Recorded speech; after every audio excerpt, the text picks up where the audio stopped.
Ezequiel tem uma visão também de ver rodas de fogo e tal. Se ele transportasse nossos dias, é disco voador. Mas aquilo era um meio de transporte angelical, estava abarcando anjos que ele estava vendo uma visão divina. Então eu creio que existem transportes, né, nesse mundo paralelo. E às vezes essa membrana... Esse mundo espiritual? É, o mundo espiritual. Assim como a gente tem transporte aqui, eu creio que existe transporte nesse mundo espiritual. Então essa membrana, ela entra na nossa dimensão, alguma coisa que a gente consegue perceber. Vídeo novo no canal, mais uma entrevista com o Daniel Mastral. Entrevista necessária, imperdível. Você precisa ouvir o que ele está falando nesse vídeo, e se você ficar até o final, você vai se surpreender com o desfecho dessa entrevista. Se você é novo por aqui, se inscreve no canal, deixa o like, faz um comentário, não custa nada para você e é tudo pra gente. No meio do vídeo, eu vou trazer uma palavra da parte de Deus para você. Vamos assistir o vídeo.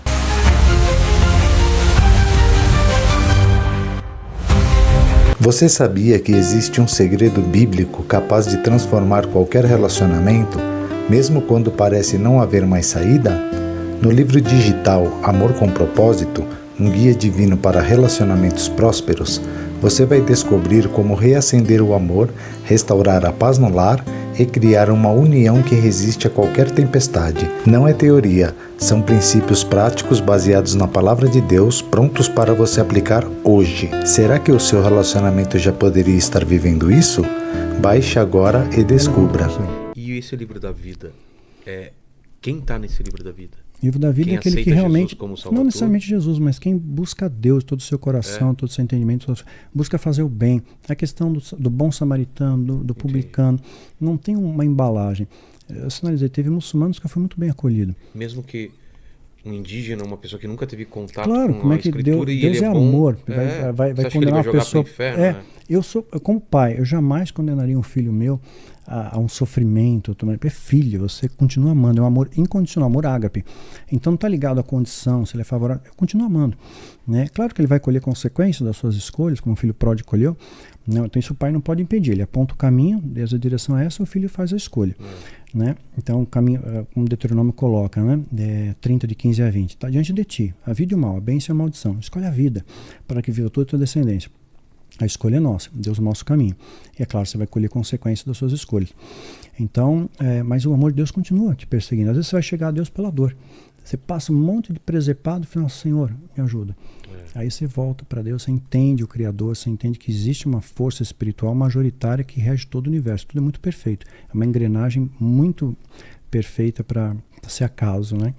A gente não veio de uma planária para cá.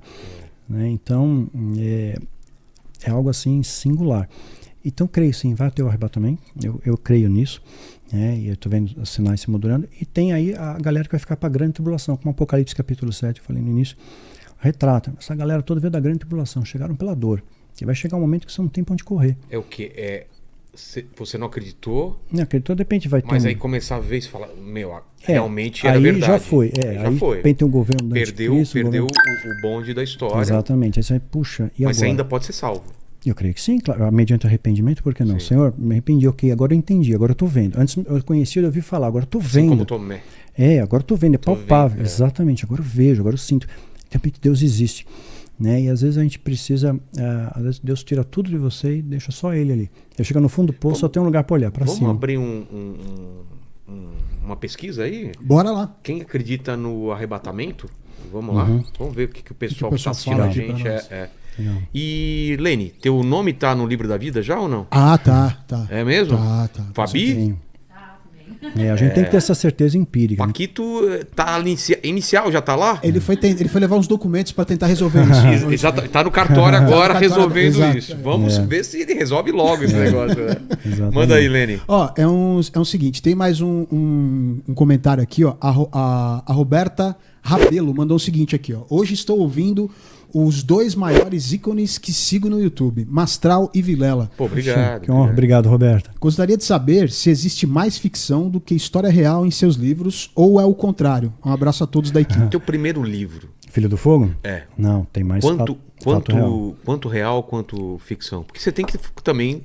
Claro, você tem que mudar, tem que romancear tudo para tornar a coisa mais palatável, exatamente. Né? Não fica muito pesado. mas 85% é fato. Mas eu fui orientado 85%. Na época, coloca como romance de ficção. Claro. Porque aí, né, não tem ninguém pode te acusar, falar, eu tenho a liberdade, sou eu. Tenho a minha licença poética ali, eu uso essa ferramenta que a literatura oferece, que a legislação me oferece, e eu pude avançar mais. Tem mais verdade do que ficção. A sinopse do livro. O livro relata... E é o seu livro mais vendido? O Filho do Fogo ainda continua o carro-chefe. Ele foi lançado em 99, em fevereiro de 99. Nossa, na virada do... na virada do milênio. E assim, foi um passo de fé que eu dei, porque eu escrevi o livro, né, me casei e tudo, e Deus colocou muito forte colocar esse relato. Na época, eu achava que a seita ia acabar comigo. Eu vou me matar, mas eu vou deixar um registro. Também, né? Era uma forma de se... vou deixar um registro para... Ok, morre a semente, vai nascer uma árvore, né? Na minha cabeça era isso. Então, eu preciso publicar esse livro. Deus colocou muito forte. Escrevi, minha esposa me ajudou na escrita. O livro ficou pronto. Um irmão fez a capa, e a capa que já estava na nossa mente, mostrando um pentagrama rachado, mostrando que foi descortinado, que estava oculto. E, claro, não tem detalhes, magia, nada disso. Não, é efêmero, não vai te levar a nada a lugar algum. Mas eu montei esse quebra-cabeça, como é que se monta esse cenário, como é que essa organização global age. E como é que eu fui aliciado e tudo mais com 17 anos. A sinopse é essa, é a tua vida. É a minha vida, meu a testemunho. A partir de 17 anos? Eu fui aliciado. Porque na minha cabeça, eu já ia em biblioteca, tudo, pessoal, ocultismo. Então, acabei flertando com isso. E como te selecionaram? Ou você foi atrás? Eu fui atrás, mas eu já estava pré-selecionado, digamos assim. Já estava na linha ali. Como que eles ficam olhando? Desde questão de astrológico e questão astrológica, mapeamento genético, a tipagem sanguínea, tem muitos detalhes aí que eles se elitizam, né? Então, somos um grupo, mas é efêmero, é pífio isso, porque Deus usa qualquer um. Um diabo que quer selecionar fazendo papel de pequeno Deus. Né? Mas não existe isso. Né? Eu digo fraco, eu sou forte. A Bíblia transforma a sua fraqueza em força. E mesmo que você passe dificuldade, como diz Abacuque, ainda que a figueira não floresça, eu vou dar graças a Deus. E a gente só agradece a Deus quando as coisas estão bem. Tem que agradecer quando estão mal, porque Deus está te dando uma oportunidade de você crescer. Você não cresce sem passar a luta. Que nem músculo, mas faz musculação, você dói, né? Fica tem que rasgar o músculo. Essa perseverança que vai fazer resultado, né? Deixa você mais forte. Então, é um resumo, sinopse, né, do meu resumo. Foi cooptado, fiquei um período dos 17 a 25 para 26 anos. Tipo de um treinamento? A sua mente é cauterizada. Eu fui bombardeado. Com livros, pegando a Bíblia até, pegando o texto fora de contexto. Porque a Bíblia você tem que ter emoldurada pelo panorama histórico também. Se você pegar fora do contexto histórico, você pega um texto fora. Você dá um exemplo. Certa vez um rapaz disse para Jesus, eu quero te seguir. Eu falei, tá bom, me segue. Não, deixa eu enterrar meu pai primeiro. Deus, não, vem agora, os mortos enterram seus mortos. Parece que Jesus foi mal. Custava esperar o enterro do pai. Mas o contexto de época, o filho morava com o pai até a morte dele, até a velhice. Então aquilo ali poderia levar 10 anos, 5 anos. Não, é agora. Né? E não foi. Se você pegar isso aí isoladamente, você criou uma doutrina, criou uma seita nisso. Deus era mau. Falavam muito para mim. Deus mandava matar crianças, animais, mulheres, destruir as cidades e matar todo mundo. Né? Deus é mau. Então, o satanismo... E o diabo é bom? Eles falavam? Claro, o diabo é bom. Mesmo? Você vê inversão de polaridade, né? Coloca o diabo como sendo o grande herói, ele foi o único a ousar desafiar a Deus, a autoridade de Deus, e ele oferece para o homem, entre aspas, a liberdade. Você faz o que você quiser, aquele negócio do Crowley, né? Faz o que tu queres, é tudo da lei, né? Só que você tem uma consequência, né? Crowley morreu doente, sozinho, se lascou. Se bruxaria funcionasse, quando teve a Copa, o campeonato foi na África, cheio de sincretismo lá, ele é campeão do mundo. O pessoal fala, se uma turma ganhasse esse jogo, o campeonato baiano terminava empatado. Exatamente. Não, isso aí é ilusão, ilude muito bem. Especialista nessa arte de ilusão. E aí eu conto essa sinopse, fiquei esse período e a mente é cauterizada. Então eles pegam esse texto. Mas existe uma Bíblia... Bíblia satânica, sim. Existe? Tem. É outra coisa. É outra coisa. Ou é Não, é uma pegada deformada. É uma Bíblia que te passa uma doutrina satânica. É extremamente inteligente. Eu passei um verniz só no Filho do Fogo. Não entrei a fundo nisso. Porque quem não conhece muito, tem conhecimento, você não tem sabedoria. Deus não derrama a sabedoria num vaso. O conhecimento é um vaso que Deus vai derramar a sabedoria para ser vaso de honra. Então, se busca... Oséias 4,6. Meu povo perece porque lhe falta conhecimento. Precisamos ter conhecimento, conhecer a história, conhecer Deus, ter essa intimidade e estreitar relacionamento. Eu quero orar e Deus vai me obedecer, mas Deus não faz sua vontade, é a vontade dele, né? E a gente tem que conquistar essa autoridade. Como é que você vai ter fé se você não confia? Fé é confiança. Mas como é que eu confio se eu não conheço? Eu tenho que me relacionar. Eu tenho que ter esse relacionamento com Deus diário. Esse relacionamento promove confiança em mim. Aí eu descanso no Senhor, eu deposito fé. Eu confio, porque eu conheço. Agora, se você não conhece, como é que você vai confiar? Então você não tem fé, você não tem vitória sem luta, vai ter batalha. Você não tem unção sem santificação, você não tem autoridade sem conhecimento. Tudo tem o seu desdobramento, é plantio e colheita, né? O que você plantar, você colhe. Então eu procuro sumariar isso. Eles pegavam muito texto fora de contexto. Porque é um exemplo que me confundiu pra caramba na época. Na minha mente sem conhecimento bíblico, sem conhecimento da história. Porque se pegar um texto sem conhecer o contexto histórico, você se arrebenta. Você pode subverter, claro. Subverte, claro. Deus ele mandava destruir uns inimigos, matava os inimigos, os soldados, mas mandava matar os homens e as mulheres. Aí o satanista você coloca, o que é uma vida? Deus mandava matar um monte de vida. Né? Então a gente mata uma galinha aqui, Deus mandava matar os animais, mulheres, crianças, todo mundo. Então Deus é muito mais cruel. Deus mandava matança coletiva. E aí é mesmo, né? Mas se você pegar a história, quando você ataca uma cidade, no contexto da antiguidade, você matou todos os homens, exterminou os homens. Que era o sistema de defesa, eram os soldados que protegiam aquela cidade. As mulheres estavam desguarnecidas, iam ser prostituídas, iam ser estupradas, as crianças iam ser escravizadas. Então, por mais paradoxal que seja, é um ato de misericórdia de Deus. Vou te levar agora, que você não fica aqui sofrendo. Então, você tem uma outra leitura quando você contesta o cenário histórico. Né? Mas eles subvertem, né? Colocam, olha o mundo, como é que tá, a maldade. Mas tem muita bondade no mundo. É que o diabo ele procura se sobressair. Né? Então, claro, se você faz 10 coisas boas, você faz uma errada, né? Ele vai levantar aquela coisa, lá, errou. Então, isso que é bíblico, tudo posso nele que me fortalece. A gente consegue sim superar as dificuldades, as lutas, as mazelas, joga a rede de novo, tem tempestade, você vai ficar com medo, faz parte, né? Você não pode viver no medo. Pedro teve medo, Elias teve medo, vai ter momentos que você vai balançar, ninguém é super-homem, somos humanos, carne e osso. Jesus chorou, nosso Consolador chorou, nosso Libertador foi preso, aquele que nos dá um jugo leve e suave precisa de ajuda para carregar a cruz. Estamos falando, você precisa de ajuda sim, Jesus precisa de ajuda, você precisa de ajuda, sozinho você não consegue, pesado a cruz, você precisa de ajuda, parceiros de trincheira. E hoje eu vejo como Deus é bom, colocou sempre pessoas legais ao meu redor. Claro, às vezes isso se reveza na jornada, mas sempre Deus colocou alguém do meu lado, nunca fiquei sozinho. Sempre teve um Elias, um Eliseu, um Paulo, um Barnabé, sempre teve alguém do meu lado para dividir o peso. E hoje Deus trouxe pessoas maravilhosas, trouxe o Leandro, trouxe a Estela, trouxe uma galera, trouxe o Leandro aí junto. Então, galera assim que soma com a gente, você vê amigos assim, que você vê o tempo, né, não deformou. Tem amizade de 20 anos linear. E eu dou graças a Deus por isso. Então ele vai tentar subverter. Então joga essa cauterização. Aí eu entrei pro satanismo e achava que estava no lugar certo. Aí a sua mente fica preparada. E eles mexem muito com a sua vaidade. De novo a vaidade. Mas tem droga, tem alguma outra coisa junto? Tem alucinógeno no meio das poções, tem. Mas no período você tem as visões, derivado dos alucinógenos ou não, que tem algumas manifestações que são muito empíricas para ser alucinação. Você chega a ver a manifestação do demônio? Materializa. Frio, né? Os anjos não se materializavam, comeram com Ló, materializavam fisicamente, comeram. As entidades podem se materializar, mas não na rua, né? Como Deus fez os anjos materializarem, mas em ambientes ritualísticos, muito pontuais, porque quando Salomão se inclina a Astarote, 2 Reis capítulo 10, versículo 14, Salomão diz que se inclina a Astarote. Um pouco antes, no capítulo 11, ele se inclina. No capítulo 10, diz que ele recebia todo ano 666 talentos de ouro. 666. Pô, extração de ouro é um mineral, é sazonal, não é linear. Lá em Apocalipse, a gente vai ter Apocalipse 13:18, número da besta, 666. Você vai entender esse número lá. Então, para o satanismo, eles deformam. Claro, tá vendo só? Nós derrubamos Salomão, o cara mais sábio do planeta, rico, filho de um homem segundo o coração dele. Ele caiu, qualquer um a gente derruba. Então aquilo dá um empoderamento. Puxa vida, né? Estou numa seita muito poderosa. Derrubamos Salomão. Só que Salomão se ergueu, escreveu Eclesiastes, se restaurou, se aproximou de Deus. Essa parte eles não contam. Sublimam isso. E eles colocam, Salomão trouxe uma herança para nós. Então, quando Salomão supostamente estava desviado, ele aprendeu bruxaria, magia, queria manipular as entidades, os demônios. Então ele escreveu livros, Clavícula Maior, Chave de Salomão.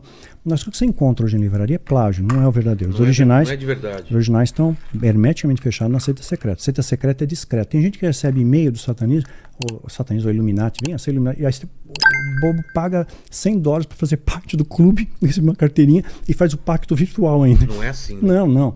Isso é gente oportunista. Quer dizer, como tem o mal cristão, tem o pseudo-diabão também, lá, o satanista fake. Entendi. Que querem só tirar. Então, ele vai te abordar.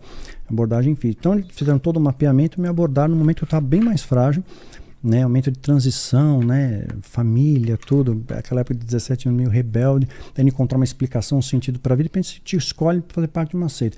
Eu tinha uma aparência diferente, cabelo comprido, roqueiro, metaleiro. E todo mundo, eu entrei na igreja uma vez, formou uma clareira na minha volta, todo mundo ficou meio assim, com receio. Passou, olha para o seu irmão onde é que ele é amado. Eu de longe, você é amado, sente-se amado. Não me senti amado. Aí de repente eu vou num grupo, assim, elitizado, um lugar bonito, luxuoso, todo mundo me acolhe. E no ritual de iniciação, olha a lavagem cerebral que o capeta faz. Até então você não participa, você não conhece toda a organização. Você tem uma lavagem cerebral, uma doutrina satânica que vai sendo elaborado na sua mente, você acredita que a mentira é verdade, cauteriza a sua mente.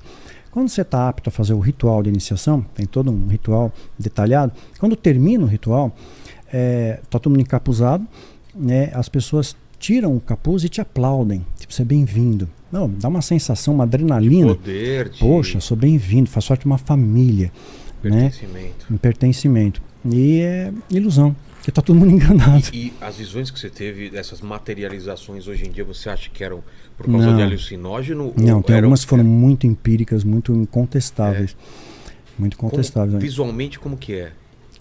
Ele não aparece com chifre, com cauda, não. Ele tem que te agradar. Ele tem que... Lúcia é como um anjo de luz. Parece uma pessoa? Parece uma pessoa um pouco mais alta que o parâmetro normal, forte, mas belo, né? Uma voz suave. Né? Não é assustador, então? Não, tem uma voz grave, mas não é assustador, é acolhedor. No entanto, eu sempre observei no olhar. O olhar não era muito acolhedor. Então, as palavras, mas o olhar era muito negro, parece que era um túnel que te sugava para um buraco negro. Era vazio, era oco, eu não vi expressão de sentimento naquilo. Parece que ela estava me olhando, não sei se gosta de mim ou não. Tá falando que gosta, tá falando que me ama, que vai me proteger, que é meu guardião escambau, mas o olhar não coaduna. Calmo. Calmo, claro, não vai bater na mesa, assustar todo mundo. O diabo é astuto, é inteligente, né?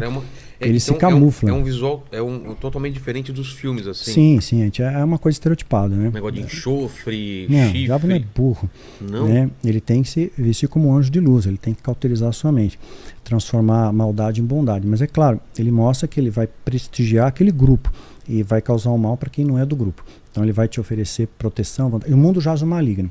Então, se o mundo jaz o maligno, tem doença no mundo. Quem é filho do mal não vai ficar doente. Filho do mal, o mal não toca. Então isso cauteriza a sua mente. É verdade. Puxa vida, não tenho doença, não tenho problema, né? Não tenho maldade, não sofro nenhuma intercorrência na vida. Então você tem uma ilusão de que ele está te protegendo, mas não está. Está te enganando, está te desviando do caminho. Por isso que a Bíblia diz que ele é como o leão. Não é o leão. Leão é Jesus, leão da tribo de Judá. Mas ele é como o leão. Né? Ele se apresenta com poder, com glória, com majestade, mas não é um leão. É um leão fake. Ele é o top dos fake news. Ele que criou o fake news. Ele tem um certo controle nesse mundo de algumas coisas. Tem, o mundo jaz o maligno. Tem um controle. Riqueza... Ele não ofereceu isso para Jesus? Isso que eu ia falar, no deserto ele tenta. Tenta. Olha aqui. Mas não seria, já para pensar... Mas é verdade. Mas você acha creio na narrativa bíblica. Assim. Ele falou por falar ou ele realmente poderia dar aquilo? Ele tentou, né? A tentativa é livre. Interessante, até pegando essa pensando, Lucas capítulo 4, Jesus vai para o deserto. Ele foi batizado, recebe o Espírito Santo, é enviado ao deserto. Foi orar e jejuar antes de iniciar o ministério. Então, se tem uma decisão importante para fazer, eu coloco isso como pauta da minha vida. É claro que eu não posso engessar a mão de Deus, não posso colocar isso como uma regra, mas é rema para mim. Se eu tenho uma decisão importante para fazer, eu vou orar, vou jejuar, vou me resguardar. Se você faz pelo ímpeto, às vezes você erra a mão, você não tem aquela direção de Deus. Jesus foi para o deserto se preparar. E o diabo, muito astuto, ele espera Jesus ter fome. Né? Não falou que Jesus não bebeu, ele não comeu. Então, sem água é zica, tá? Não vai tentar fazer jejum de 40 dias, você vai se lascar. Ele não vai tentar Jesus logo no começo, ele vai esperar. Não, ele esperou, pacientemente ele esperou. Né? O leão, quando observa a presa, ele vai olhar quem está doente, quem está mais frágil, vai caçar aquele. E ele vê, Jesus teve fome. Teve fome aí. Faz a pedra virar pão, tá com fome? Não vou fazer. Não é o filho de Deus? Exatamente. Aí, não, tá escrito. É como o diabo aprende, natureza psicomotora, ele aprende com o tempo. Aí vem de novo, olha, agora ele usa uma outra elaboração. Tá vendo a glória dos reinos, poderes? Eu vou te dar a glória e o reino deles. Se prostrar e me adorares.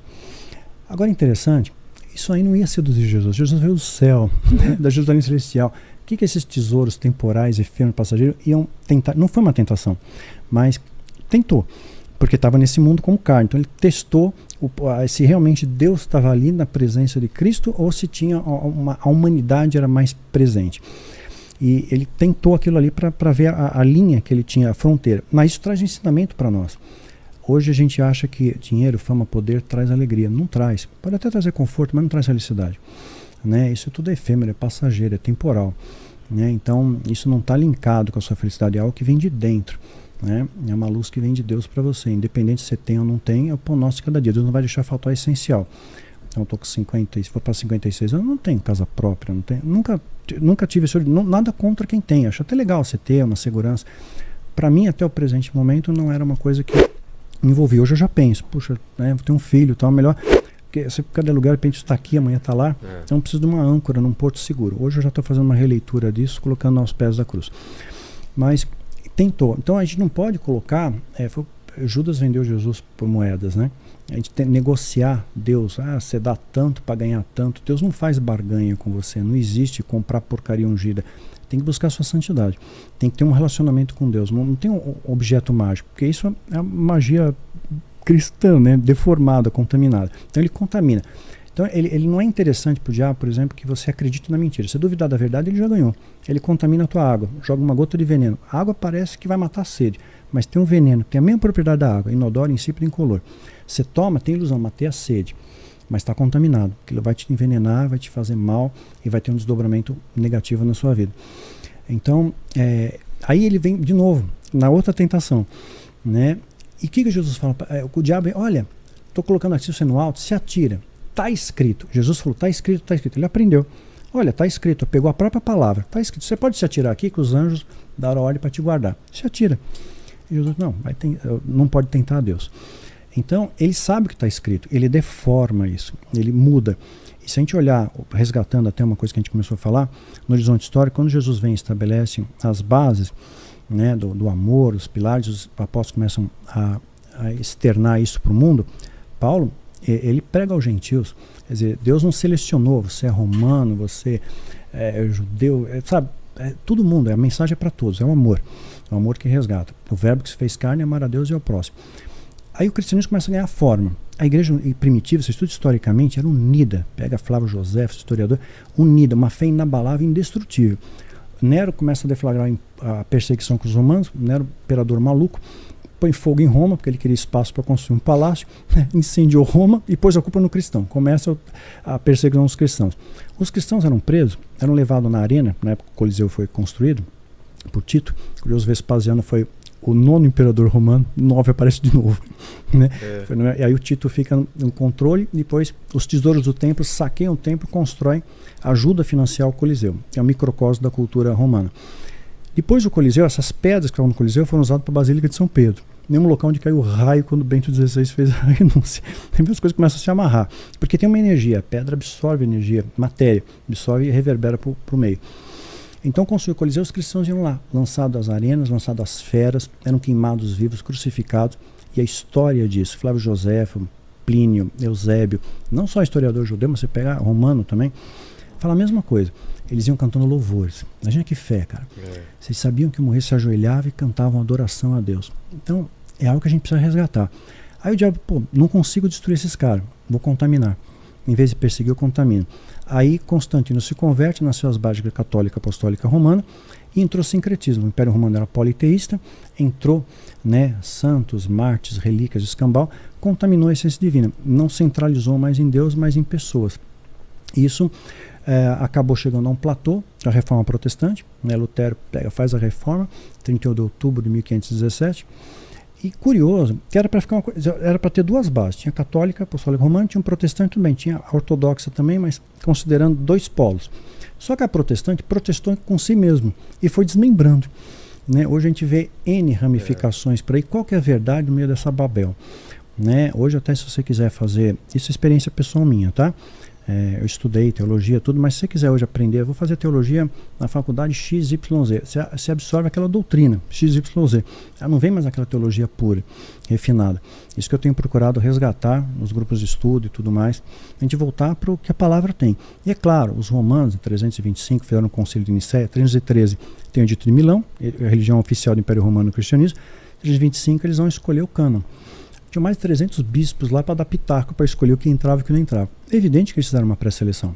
Então eu acho muito válido, como conhecimento, e se Deus testificar o seu coração, alguns livros apócrifos, como de Enoque. Tem muita coisa rica. Inclusive a rebelião, narrada em Enoque, capítulo 5, é muito palpável em detalhes. E por que a igreja não aceitou? Porque aquilo ali poderia reprimir um controle. Então eles precisavam de um controle absoluto. E a religião é um freio moral e faz com que você obedeça regras. Então, além da punição das leis, você vai ter uma punição divina. Então, cuidado. Então, colocaram Deus punitivo, cruel, vingativo. E a gente é apresentado para esse Deus que castiga, que é cruel, que é mau, que é punitivo, que é vingativo. Deus não é, Deus é amor. Deus ele vai te resgatar lá no fundo do poço, sabe? Ele disciplina, ele não castiga, é diferente. Disciplina quem ama. Você vai ter que passar por algumas situações para poder entender o que você está vivendo e aprender tudo da graça. Hoje a gente tem muito a agradecer. Quando Paulo coloca tudo da graça, a gente pega só um texto. Tudo da graça, né? Mas ele coloca antes no contexto, poxa, passei dificuldade, passei fome, mas aprendi a ter abundância como dificuldade. Em tudo de graça. Então, em todos os momentos da sua vida, não no momento que está bem, no momento que está mal, você vai buscar Deus. Então, tem que expandir um pouco esse leque, muitas vezes é fechado. E às vezes a gente é enganado. Simão Mágico enganou a gente pra caramba. Andava com Filipe, enganou todo mundo em Samaria, do menor ao maior. Olha o poder de persuasão. E era um feiticeiro, era um bruxo. Quando chega Pedro, uma autoridade legítima, unção, e aí, quanto custa? Dinheiro de novo. Entrou dinheiro, Deus não age. Eu vou comprar a bênção, comprar vitória, não existe, é utopia, é sua vida. Ele quer seu amor, quer sua dedicação, quer uma proximidade legítima. Aí você tem que conhecer, experienciar Deus. Eu sempre, quem nunca leu Bíblia, fica uma dica para você ler, na verdade, João, Atos, Pentateuco, você tem uma visão macro. Claro, uma coisa outros romanos tentaram mexer, eu creio nisso, muito impalpável, eles tentaram coadunar. Mas Deus, na sua onisciência, fez algo incrível, ele colocou muita coisa em código. Tem muita metáfora na Bíblia, parábolas de Jesus, cheio de metáfora que o pessoal na época, poxa, não entendo. Profecia, apocalipse, dragão, taça, o que é isso? Deixa aí. Então, quem tem o Espírito Santo tem uma chave que decifra esses códigos e você começa a entender e fazer uma leitura diferente. Puxa vida, olha como Deus agiu, olha o que está aqui nessa situação. E aí você tem uma visão macro. Então, essas coisas foram preservadas, a essência de Deus está preservada nas Escrituras Sagradas. O diabo tentou contaminar, mas não conseguiu. Aí o protestante quebrou o pau com eles. É importante salientar. Não podemos dizer que católico vai para o inferno, isso, aquilo. Deus está vendo o coração. Às vezes aquela pessoa nunca foi ensinada, às vezes ele precisa de uma imagem para concentrar a fé dele, alguma coisa. Foi ensinado assim. É muita presunção nossa, né? Isso vai para o inferno. Nós não temos. Por isso que a Bíblia não dá chancela para mim, nem você, julgar as pessoas. Não julgue para que não seja julgado. E o que tem de gente que vive julgando as pessoas com rede social, isso ficou insuportável. Né? A pessoa, ela deixa de olhar para a própria vida para ficar olhando para a vida das outras pessoas. Né? Jesus já disse isso, né? Tira olhando, a trave, né? Tá olhando o cisco do olho do irmão, não vê a trave do seu olho. Já existia, remonta à época de Cristo, e hoje a gente tem um desdobramento maior por causa da rede social que expande. Na minha época não tinha bullying na escola, era só na minha classe. Hoje, se alguém fala mal, pode falar vai planetário. Pro mundo inteiro. Planetário. Mas paradoxalmente, eu sinto muito amor das pessoas. Hoje com os podcasts, eu sou conhecido em qualquer lugar. Né? Qualquer lugar que eu vou, né, tem alguém que me conhece. 6 milhões aqui de views, 8 milhões, né? Pois então assim, eu sempre recebi carinho das pessoas, amor, afeto, palavras de incentivo. Isso é muito gratificante. Poxa, eu lancei a semente, eu estou vendo crescer, estou vendo florescer. Isso é muito legal. Então não tem mimimi comigo, tá? Pode chegar, a gente troca um abraço, tudo. Isso é fraterno, isso é bom, é positivo, né? Não tem estrelismo em mim, a estrela que brilha é Jesus. Eu sou só um instrumento. Então, o protestantismo desmembrou, né? E entrou muita. Hoje a gente vende porcaria ungida na igreja católica tem também, né? Se pegar lá no Vaticano, tem um pedaço da cruz de Cristo, tem o sangue de Jesus, tem a dentadura de Santo Antônio. O cara vende até hoje pedaço da cruz. A pedra de João, a perna de João Batista, o osso, as relíquias, pastor, né? As relíquias. Então continua tendo essas relíquias, transbordaram, porque você tem uma herança social e esse é um vírus social, passa de geração para geração, a gente nem percebe. Exato. É uma atitude comportamental que você replica, porque você viveu aquilo, aquilo para você é uma verdade. Mas por isso que a palavra de Deus expande isso. Né? Quando você passa a olhar para o próximo com amor, não com julgamento. Não tem um versículo na Bíblia que dá chancela, autoridade para você julgar o próximo. Né? A Bíblia coloca, quem é você para julgar teu irmão? Só tem um legislador e um único juiz. Não temos essa, a gente não tem o olhar de Deus, a gente vê um fragmento, a gente usa menos 10% do cérebro, a gente conhece em parte conhece, em parte profetiza. Paulo fala isso. Então, o que eu conheço em parte, quem sou eu para julgar o todo, a mente de Deus e condenar o meu irmão? A eternidade, parece um paradoxo, isso aí foi colocado, com toda certeza. O termo eternidade, do grego, foi traduzido para o latim. Quando a Igreja Católica começou a prevalecer, um Papa pediu que toda a Bíblia fosse transcrita para o latim. Nasceu a Vulgata de Jerônimo. E nessa transcrição, o termo indeterminado foi traduzido para eterno. O que é uma grande paradoxo. Deus é amor. Se nós, com todas as nossas limitações, a gente faz uma dosimetria de pena para alguém, o que Deus vai te condenar à eternidade? Você presepou por 50 anos, 70, quando você viveu aqui. Fez alguma coisa errada. Agora você vai à eternidade. A eternidade é muito peso, né? Para uma ponta. Então, claro, você vai ter uma consequência, ter um desdobramento, e eu vou dar chancela para isso. É novo para você, está engasgando, né? No livro de Pedro, ele relata, Jesus falava ao pé do ouvido com os apóstolos. O que ele falou ao pé do ouvido? Não é retratado, né? Mas todas as epístolas, tanto de Pedro e Paulo, reverberam isso, só que está diluído. Então a gente tem que montar esse quebra-cabeça, coisa que eu adoro fazer, mostrar esses links. Então Pedro ele sinaliza que Jesus desceu ao Hades, desceu ao inferno para pregar os espíritos em prisão. E ainda diz quem são os espíritos em prisão. A galera da época de Noé que não escutaram a pregação dele. Então, Jesus desceu lá na prisão, no inferno, como queira determinar, mas o que o libertador vai fazer lá? Vai libertar. Acabou o tempo de vocês. Passaram um período, quanto tempo é? Não sei. Um dia para Deus é 1000 anos, 1000 anos é como um dia. Esse tempo é o Kairos de Deus, é diferente do nosso Cronos, a nossa maneira de contar o tempo. Então, Deus ele mostra, olha, é um período. Você vai colher consequência, mas não pode ser eterno. Agora não paga para ver, porque 1 minuto no inferno é uma eternidade para você. Fala, Lene. É o seguinte, tem o Variedades aqui e mais uma meia dúzia de pessoas aqui do chat mandou o seguinte aqui, ó. Daniel, Deus é contigo. Amém. Aí o Eduardo Santos, ele falou que é o seguinte, Daniel, o que devemos fazer para não ficarmos na grande tribulação? E quantas pessoas você acha que vão ser arrebatadas? O número fica difícil de estabelecer, seria presunção minha, que Deus conhece o coração de cada um e isso está espalhado pelo globo. Né? Mas é claro que é uma menor parte, né? A maior parte fica, como diz Apocalipse 7, uma grande multidão. Então não vai muita gente na primeira leva, mas a Bíblia dá chancela que uma parte menor vai ser arrebatada, uma parte maior fica, mas não dá para estabelecer em percentual essa questão, seria presunção estabelecer. E qual que era? Tinha um desdobramento dessa pergunta? Deixa eu pegar aqui, peraí só um minuto. E quantas pessoas você acha que vão ser arrebatadas? Não dá para precisar. Não tem como, né? Não dá, eu estaria julgando de novo, né? Não dá para colocar isso numa conta, numa equação. Mas, claro, é uma percentual menor. 144 mil fala que são os judeus. Serão os judeus tipo messiânicos que vão se converter e vão pregar aos judeus. Porque Deus ama os judeus.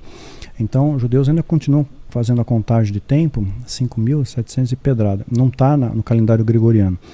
Né? Então eles não aguardam o Messias, mas Deus ama os judeus. A Jerusalém, a gente vai ter o privilégio e honra de visitar Jerusalém esse ano, final de 2023, pela Guerra de Turismo. Vamos visitar o Egito e as Terras Santas, só 100 pessoas, faltou 10 vagas só. Para fechar, deixa uma guerra lá. Então, o mundo vai acabar? Ainda não. Ainda tem tempo. Talvez seja uma das poucas oportunidades que a gente tem de conhecer a Terra Santa. Todo mundo que foi lá disse que tem alguma coisa diferente. Vou lá agora.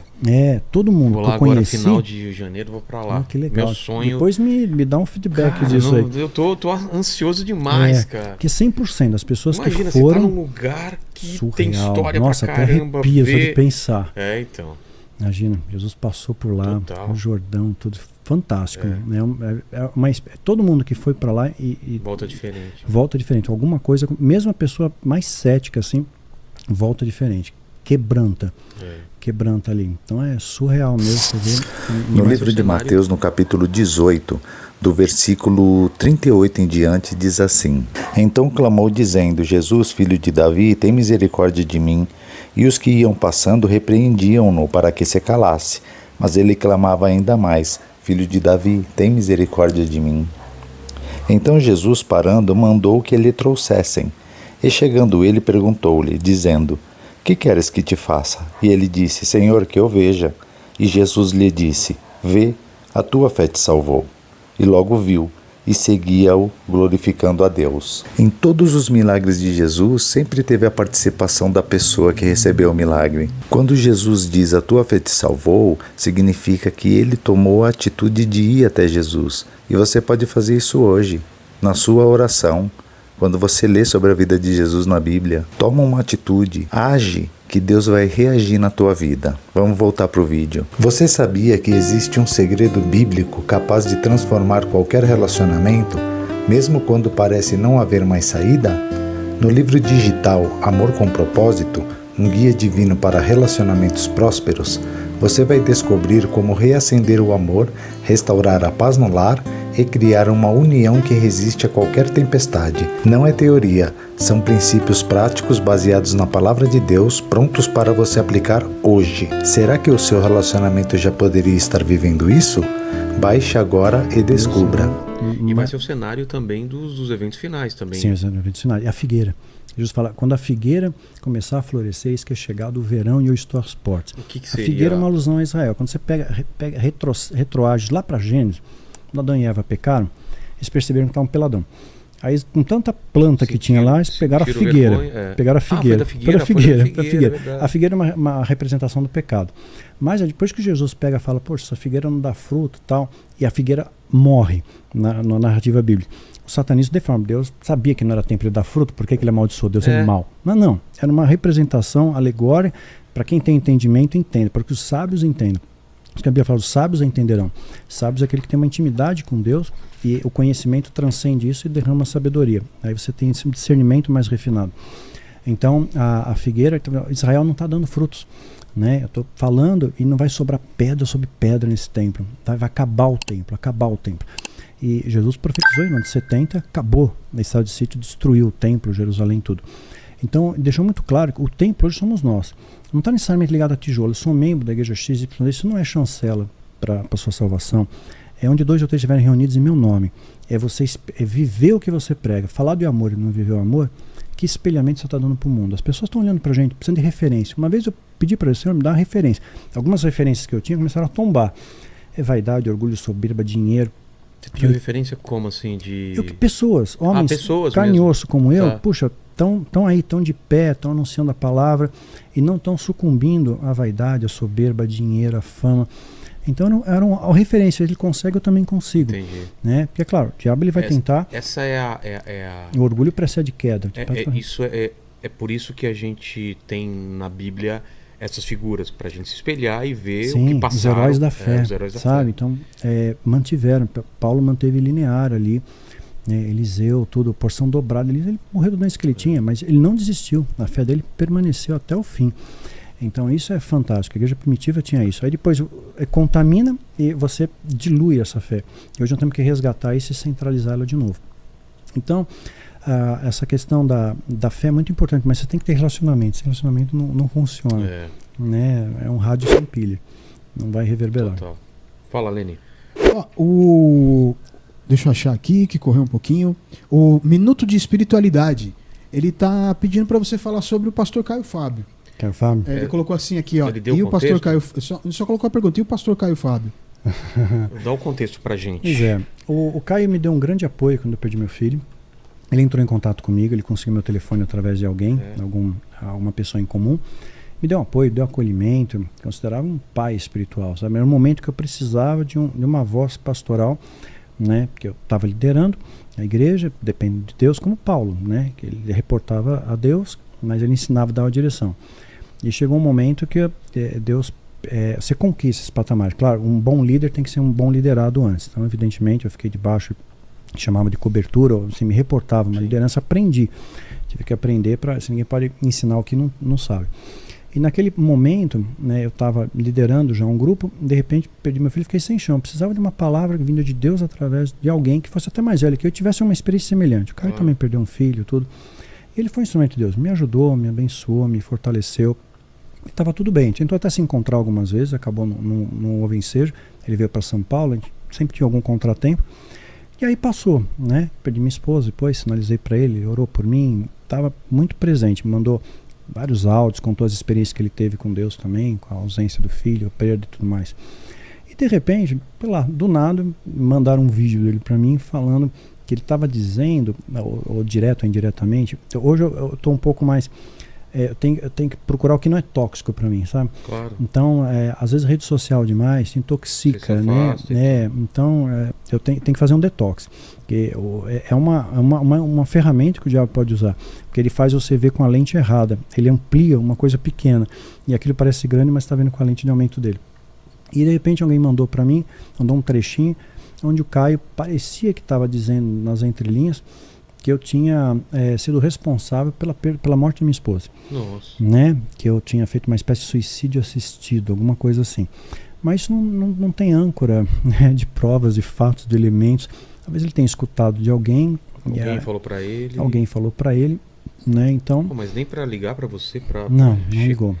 Eu cheguei a responder para ele, mandei mensagem no telefone. Isso é bem grave, né, cara? Você então, acusar alguém de induzir foi uma surpresa para mim, foi um impacto. Mas hoje, com um olhar mais refinado, eu vejo que Deus permite que a gente passe por umas situações para entender melhor o que Jesus passou. Jesus foi traído por alguém que comeu com ele, que sentou na mesa com ele, que ouviu as pregações, que viu os milagres. Foi traído. Então, eu não tinha experienciado algo tão próximo. Tem algum espaço para ele ou as pessoas falarem isso?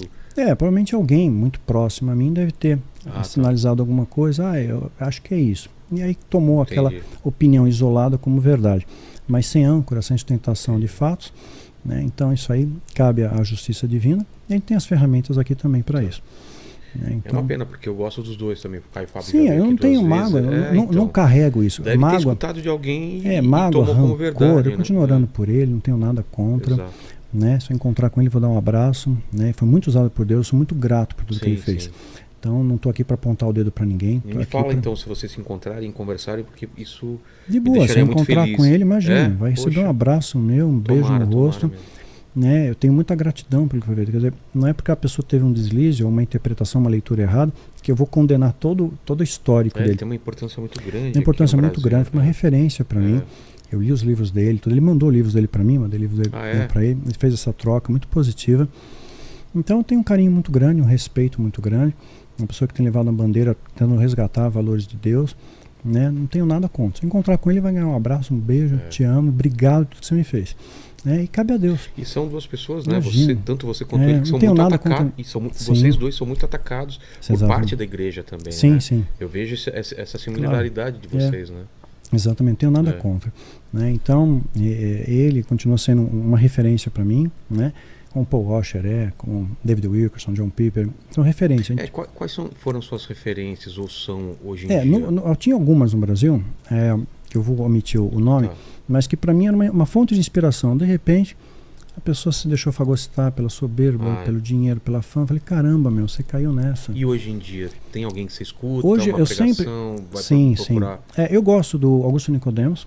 Poxa, cara, eu não conhecia. Inteligente. Que papo, né, Lene? Cara, eu quero muito que ele venha de novo. Ele, é uma inteligência. Ele foi o único que eu vi aqui no Brasil que ousou sinalizar. Você assistiu dele aqui? Assisti, cara, claro. Foi demais, demais, de pessoa. Eu tenho muita admiração por ele, é uma referência positiva. Eu não conhecia. Quando a gente começou a conversar com ele, para ele vir, eu comecei a pesquisar. De pessoas conhecidas aqui, eu penso ele. Tem outros menores que não são tão conhecidos, mas... Muito bom. Assim, ele ousou sinalizar uma coisa para a igreja que muitas pessoas colocam embaixo do tapete. O dízimo e tal. Ele explicou muito bem, biblicamente, o que é aquilo. Construiu. Falei, puxa, que fantástico, né? Ele trouxe uma explicação muito branda, muito esclarecedora. Também eu quero trazer aqui também, né? Esse eu não conheço.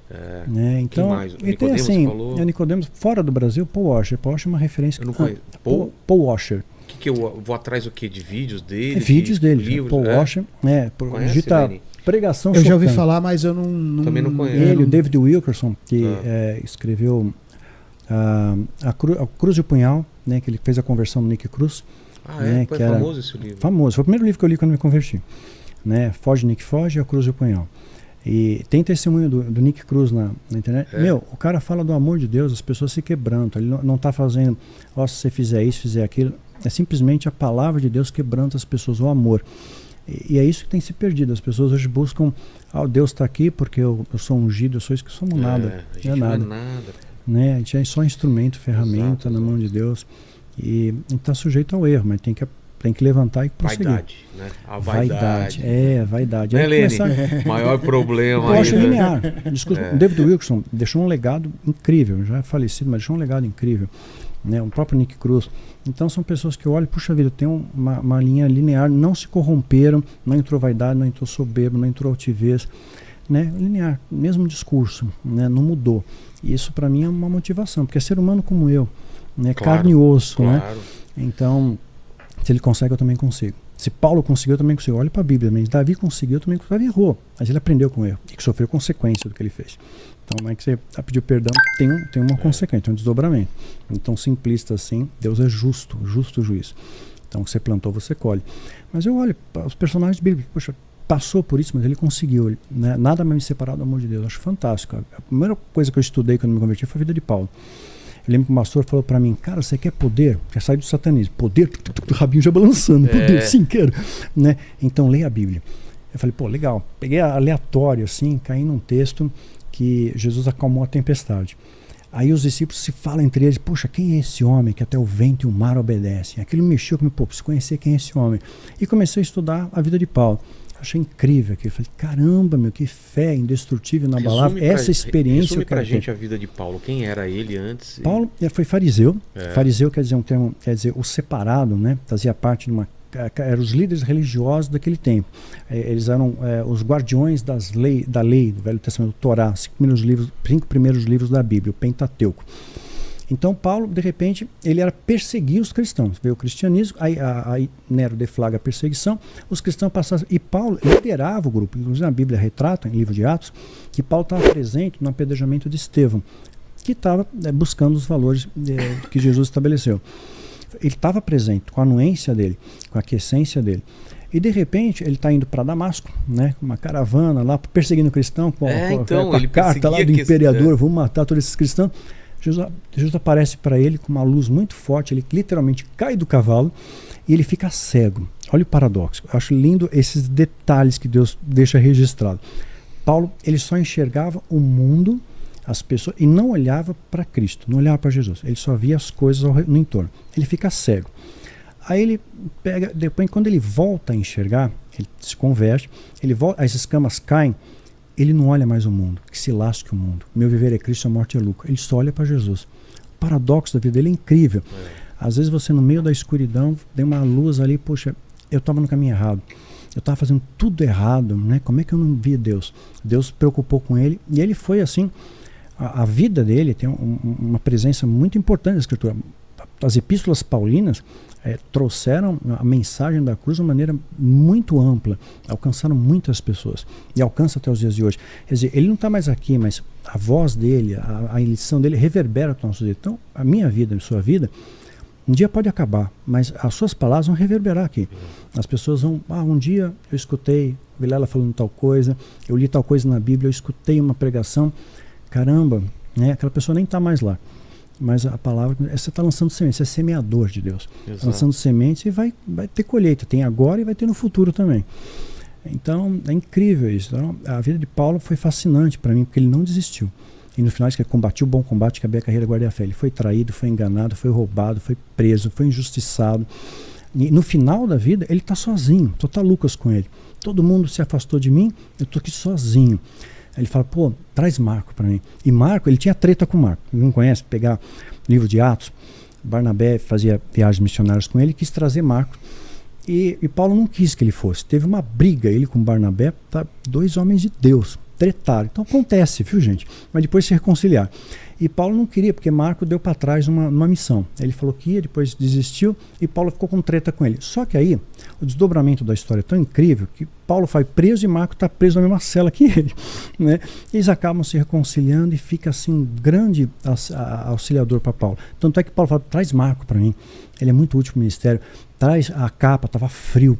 Né? Traz os pergaminhos. Né? estava acabando. Ele sabia que a vida dele estava afindando, mas ele queria as pessoas perto. E estava sozinho. Então, às vezes, momentos da sua vida que você acha, poxa, cadê a galera do meu lado? Sempre vai ter um Lucas do seu lado. Nunca tem ninguém. Nunca você vai ficar sozinho. Isso é lindo, cara. Nunca. Aqui. Nunca vai estar sozinho. Isso é incrível. Isso é sublime. Né? Nunca tá sozinho. Sempre vai ter alguém do teu lado para te estender a mão, para te dar ombro, para trazer uma palavra. Você não está sozinho. Deus sempre vai usar alguém do seu lado. Porque a gente precisa, somos seres humanos, sociais. A gente nunca sabe quem vai ser usado. Às vezes como Davi, teve Jonatas. Precisava de alguém do lado, Jonas. Então Deus vai sempre ter um Davi, um Jonas do seu lado, um Elias, um Eliseu, um Paulo, um Barnabé. Você nunca vai estar sozinho. Então, essa jornada maravilhosa, conhecendo muita gente bacana, muitos parceiros de trincheira. Que legal. Fala, Lene. Tem aqui uma mensagenzinha também da Ellen Caroline. Ela fala aqui o seguinte: Daniel, Deus te abençoe sempre. Me converti lendo O Filho do Fogo em 2021. Legal, muita gente se converteu. Muito rico. Amém. Isso. Chega onde não posso chegar. O livro vai longe, você vai ver. Vai longe. E aí ela continua aqui falando assim: agora faço parte dos Guardiões do Tempo. Honra. Agradeço a Deus pela sua vida, de ter sido capaz de mudar a minha. Amém. E o Eduardo Santos, ele falou aqui o seguinte: o podcast está demais, Daniel. Os OVNIs são um meio de transporte de anjos ou foi feito por humanos através de instrução dos anjos caídos? Boa, excelente pergunta. Eu tenho um vídeo que eu explico melhor isso, Espelhos do Céu, mas sumariano.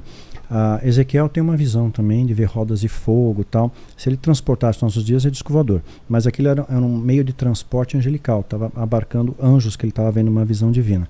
Então eu creio que existem transportes, né, nesse mundo paralelo. E às vezes essa membrana... Esse mundo espiritual? O mundo espiritual. Assim como a gente tem transporte aqui, eu creio que existe transporte nesse mundo espiritual. Então essa membrana, ela entra na nossa dimensão, alguma coisa que a gente consegue perceber. Tem um vídeo, para ilustrar para a galera aí, do Carl Sagan. Ele era o apresentador da série Cosmos. Exato. Procura Carl Sagan Planolândia. Fantástico.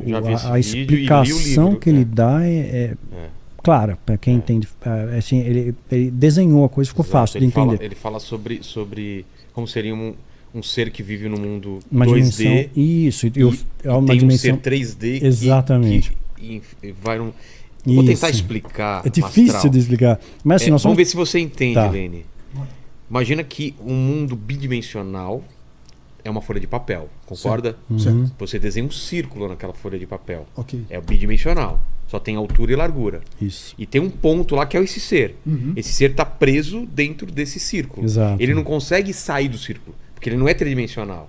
Se você coloca um círculo dele, em volta dele você prende. Isso. Agora imagina que esse ser, esse ponto, é um ser bidimensional, está numa folha de papel, e uma esfera, que é algo tridimensional, atravessa essa folha de papel. Como esse ser veria ele só enxerga bidimensional.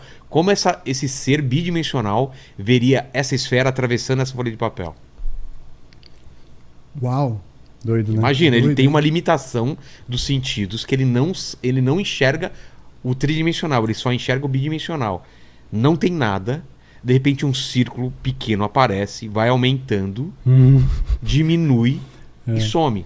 Porque ele vê fatias desse... Como ele só vê bidimensional, é como se pegasse uma esfera tridimensional e fatiasse várias vezes pro bidimensional. Então ele vê um círculozinho aparecendo do nada, de repente aparece, aumenta, que é a parte mais larga da esfera, depois diminui e some.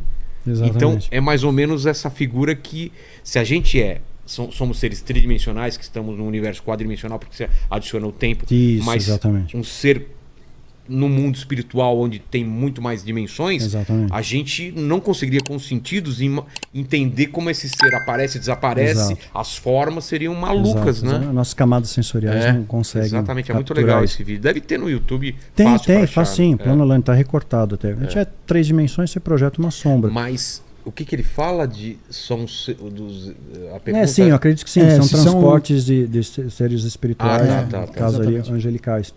Acredito que sim. Que mais? Porque a distância cósmica é diferente. Mesmo porque não tem nada concreto, empírico, assim, que fato, né, que você possa cabalmente comprovar. Agora tem uns filmes de alienígena que eu acho legal, que é inteligente. O melhor que eu assisti foi A Chegada. Nossa, demais. Inteligentíssimo, demais, né? demais. Bem bolado. Porque o pessoal chuta o balde, né? Mas ali não. Ali foi uma capa que eu nunca tinha pensado. Eu achei bacana a construção da ideia, muito bem engendrada.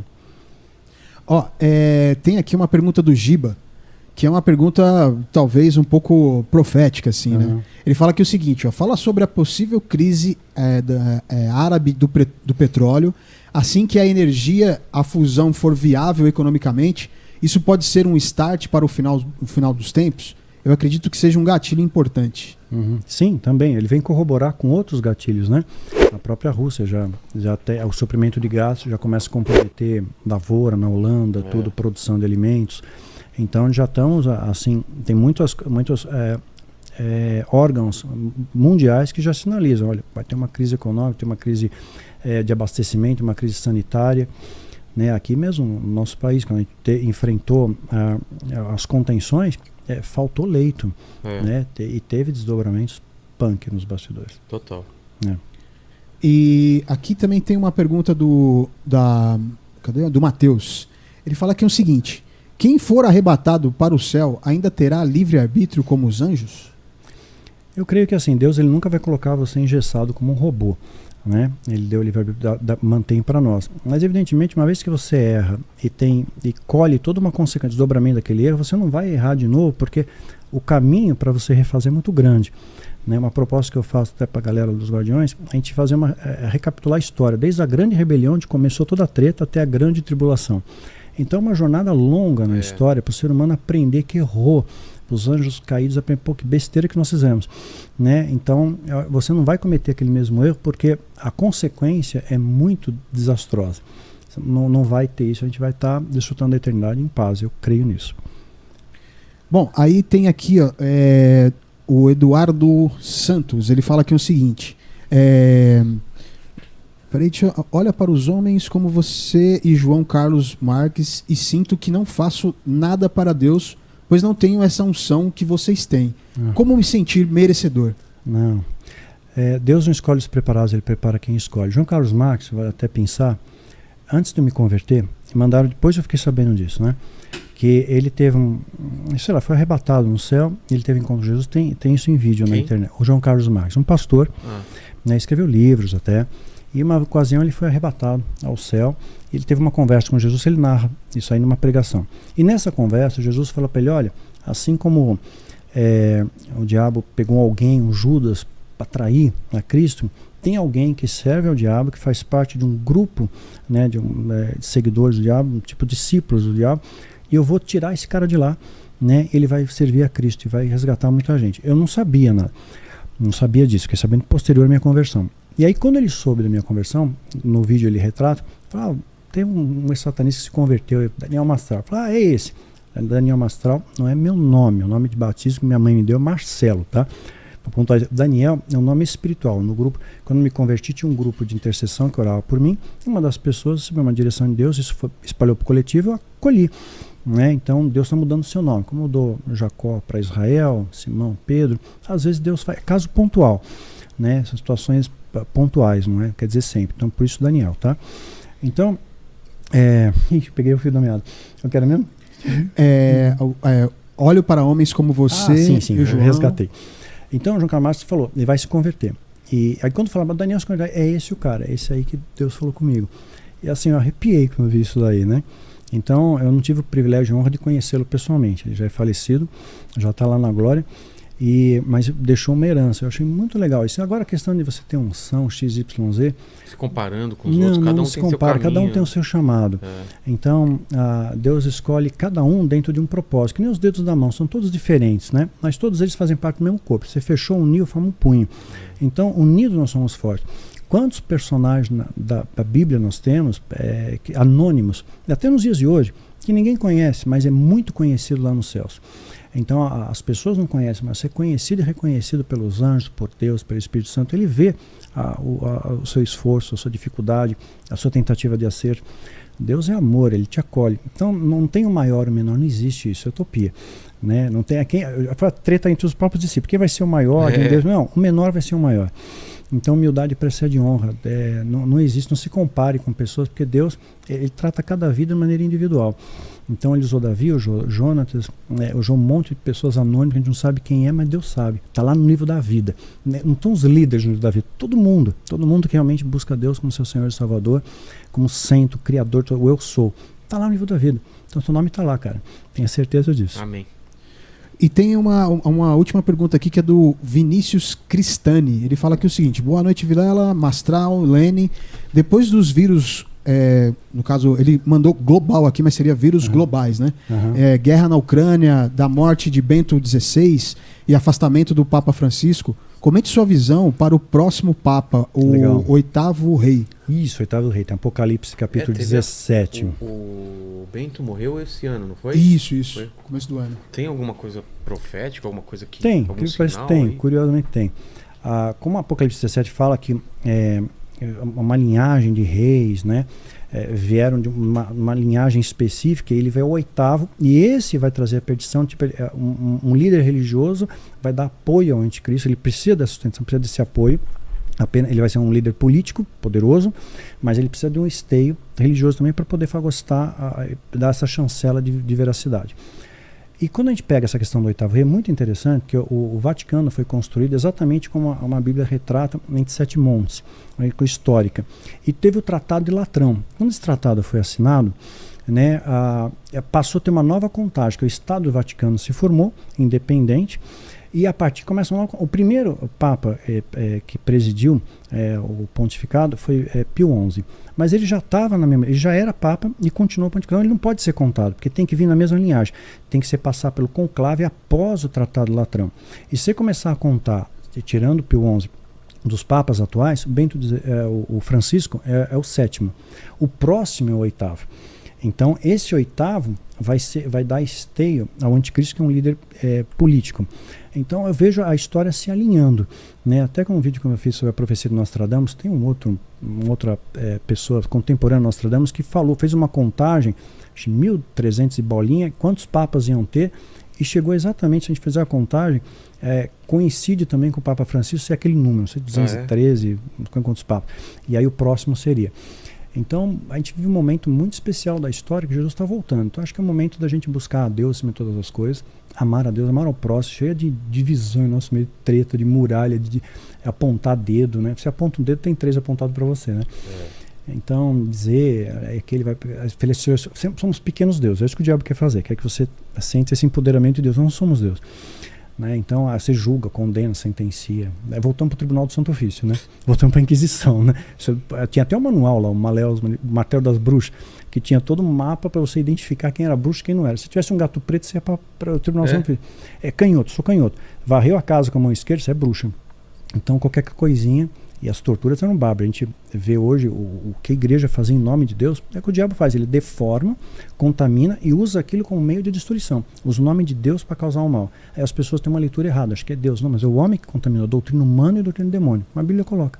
Tem doutrina humana e doutrina do demônio. Quando você conhece a Deus, você tem esse lá mais refinado. Você tem discernimento. Isso aqui não vem de Deus. Isso aqui eu vou acolher, vou abraçar, vou viver, vou experienciar. E tem muita coisa que não é. Né? Vem camuflado. Parece bom, mas não é. Você vê que a essência tá do mal ali, a embalagem, né? A embalagem atrativa. Aqui foi. Foi? Daniel, obrigado demais pelo papo aí. Honra minha. Prazer revê-lo. As portas são abertas quando você quiser voltar. Teus livros estão aqui. Onde que o pessoal acha os livros? Hoje a Monte Livraria fechou, né? Pela internet, né? Pelo site editorarcadio.com.br. Siga a gente lá no Instagram, danielmastral.oficial. Tem o site também, danielmastral.com.br. E eu vou ter bebê, eu tenho um filho. Então estou aprendendo um monte de receita para beber. Né? Então, tá programado para quando aí? Final de maio, começo de junho. Pô, tá aí, né? Já, hein? Eu já estou vendo as receitas. Né? Então, meu amigo aí tem a esposa dele, a Estela Sorage, tem um Instagram que ensina a fazer comida para beber. Estou treinando as receitas lá. Tudo rapidinho, só com aquela air fryer, com o negócio. Muito legal aquele negócio. Um brinquedo que eu gostei. Você já sabe se é menino ou menina? Menino. Qual é o nome? Liam. Quer dizer, força, né? Aquele que protege. Você parece o Liam Neeson, já colocou. Não é verdade. Não lembra o Liam Neeson? Ator, aquele cara que sempre Tem um filme dele que sequestram a filha, a família. Ele vai atrás e tem 3 versões. Lembrei. É mesmo. É um cara altão, ele tá, né? Muito bom. Você com certeza já viu o filme dele pra cá. Eu já vi, agora ele tá no Lista de Schindler. Isso, Lista de Schindler. Tá, já sei quem é. As Cruzadas filme também, de aventura, que conta uma história. É bom de briga também.